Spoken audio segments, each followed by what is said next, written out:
ഇപ്പോൾ സോഷ്യൽ മീഡിയയെ ഇളക്കി മറിച്ചുകൊണ്ടിരിക്കുന്ന രേണു സുധി.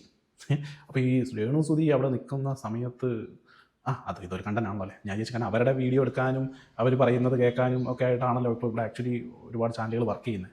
എനിക്ക് ഇവരെ ബിഗ് ബോസിൽ ഇവരുടെ നീക്കാൻ കൂടെ അനങ്ങുന്നതും വെച്ചിട്ട് ചെയ്യാം, അത് ശരിയാ. കാരണം കഴിഞ്ഞൊരു 2-3 മാസമായിട്ട് ഇവരെ ഉള്ളൂ സോഷ്യൽ മീഡിയയിൽ അല്ലേ. സോഷ്യൽ മീഡിയ ഒരു വിഭാഗത്തിലുണ്ട്, എല്ലായിടത്തും അല്ല, ഒരു വിധം ഈ ഗോസിപ്പ് കോളം സോഷ്യൽ മീഡിയയിൽ മഞ്ഞ പത്ര ലെവലിലുള്ള കുറച്ച് സോഷ്യൽ മീഡിയ ചാനലുകളും ഉണ്ടല്ലോ. അവരുടെ ഒരു സൂപ്പർ സ്റ്റാറാണ് രേണു സുധി.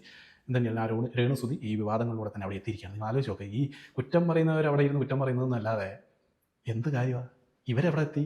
നിങ്ങൾ ഈ കുറ്റം പറഞ്ഞുകൊണ്ടിരിക്കുന്നത്, നിങ്ങൾ ഈ ആരോപണം ഉന്നയിച്ചുകൊണ്ടിരിക്കുന്നത് അത് ശരിയല്ല, ഇത് ശരിയല്ല, പിള്ളേർ നോക്കുന്നില്ല, വീട് നോക്കുന്നില്ല, കുറ്റം പറഞ്ഞു, വീട് കൊടുത്തിട്ടും അത് പോരാന്ന് പറഞ്ഞു, മറ്റതാണ് മറിച്ചാണ്, ഇവിടെ എന്താണ് പിന്നെ കളിയാക്കുക, അതല്ലാതെ ഇവിടെ മുഖം കണ്ടോ, ഇവിടെ ഒരു ഐശ്വര്യമാണ്, മറ്റതാണ് മറിച്ചാണ് എന്നൊക്കെ പറഞ്ഞുകൊണ്ടിരുന്നവർ അവർ പറഞ്ഞുകൊണ്ട് ഇങ്ങനെ ഇരിക്കുക, കമൻറ്റ് ചെയ്തുകൊണ്ടിരിക്കുക, റിയാക്ഷൻ എന്ന് പറയുന്നവരോ ചെയ്തുകൊണ്ടിരിക്കുക.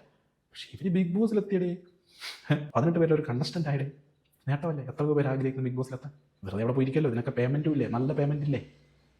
അപ്പോൾ നിങ്ങൾ മനസ്സിലാക്കിയാൽ മതി, ഈ നെഗറ്റീവ് അടിച്ചുകൊണ്ടിരിക്കുന്നവർ ഇങ്ങനെ നെഗറ്റീവ് അടിച്ചുകൊണ്ടേയിരിക്കും, മറ്റവന്മാർ അങ്ങ് എത്തുകയും ചെയ്യും. അങ്ങനെയുള്ള ഒരാളാണ് രേണു സുധി. കുറച്ച് നാൾ അവിടെ തന്നെ നിൽക്കുന്നതാണ് എനിക്ക് തോന്നുന്നത്. ഇല്ലെങ്കിലും ബിഗ് ബോസ് അവിടെ നിർത്തും, പെർഫോമൻസ് ഒന്നുമില്ല. കാരണം അതിന് മാത്രം പുറത്ത് ചർച്ച ചെയ്യപ്പെടാൻ പോകുന്ന ഒരാളാണ് രേണു സുധി എന്ന് ബിഗ് ബോസ് പറയും. അതുകൊണ്ടാണ് നമ്മൾ വിളിച്ചുകൊണ്ട് പോയിരിക്കുന്നത്. അതുകൊണ്ട് 1ാമത്തെ ആഴ്ചയോ 2ാമത്തെ ആഴ്ചയോ 3ാമത്തെ ആഴ്ചയൊക്കെ വോട്ട് ചെയ്ത് രേണു സുധീനെ പുറത്താക്കാമെന്ന് വിചാരിക്കുകയേ വേണ്ട. നിങ്ങൾ എന്ത് ചെയ്താലും രേണു സുധി അവിടെ കാണും ഒരു 50 ദിവസമെങ്കിലും മിനിമം.